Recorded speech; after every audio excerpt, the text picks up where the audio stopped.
Hello everyone, this is doctor Aishwarya and आज हम बात करेंगे बहुत कॉमन मेंटल कंडीशन के बारे में जो है OCD. Yes, obsessive compulsive disorder. And I guarantee you कि आपने ज़रूर ये कंडीशन अपने फैमिली, फ्रेंड्स या रिलेटिव्स या खुद में ज़रूर देखी ही होगी।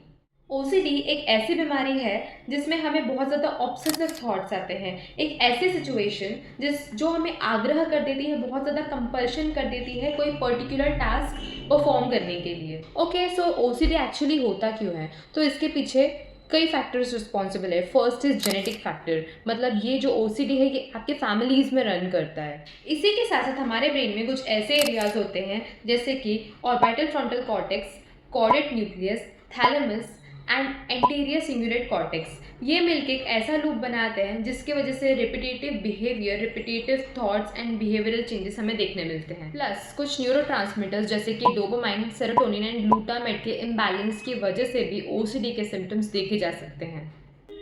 टास्क जैसे कि बार बार हाथ धोना, कोई भी चीज़ सिमेट्री या ऑर्डर में ही रखना, और अगर वो पर्टिकुलर सिमेट्री या ऑर्डर में ना हो तो जब तक आप उसे करेक्ट ना करो इस पर्टिकुलर पोजीशन पे, तब तक वो चीज़ कंटिन्यू दिमाग में चलते रहना। कोई भी टास्क जो हमें मिला है या जो हमारा डेली रूटीन का टास्क है उसे टाइम लिमिट के अंदर कंप्लीट करने का कंपल्शन।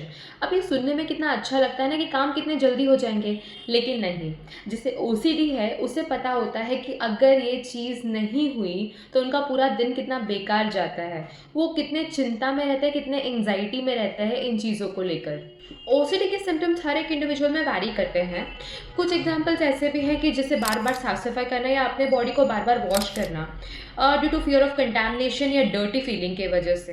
कहीं बाहर जाने पर ये थॉट आना कि मैंने घर लॉक किया है या नहीं किया है, या गैस स्टोव बंद किया है या नहीं किया है, और ये इतना ऑब्सेसिव थॉट होता है कि आपको घर पे आकर चेक करना ही पड़ता है। But the bad part is कि ओसीडी सिर्फ यहाँ तक लिमिट नहीं होता। तो ये एक इंडिविजुअल में कहीं ना कहीं fear of responsibility and self doubt भी क्रिएट करता है। जब भी इन्हें कोई काम मिलता है, कोई टास्क मिलता है, तो इन्हें ये राइट वे में ही करना होता है, परफेक्टली ही करना होता है।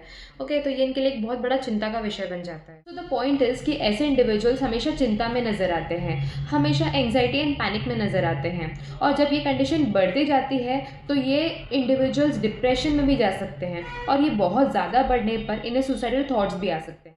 Let's talk about the treatment part.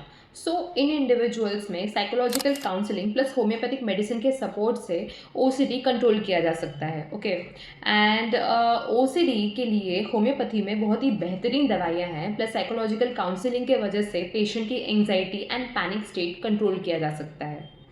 OCD दिखने में नॉर्मल है, लेकिन ये बहुत बड़ी समस्या खड़ी कर सकता है। सो अगर आपके कोई रिलेटिव्स, फ्रेंड्स या आपके आजू बाजू या आप खुद में ये सिम्टम्स देख पा रहे हैं तो एज सून एज पॉसिबल ज़रूर कंसल्ट करें। Thank you so much for watching.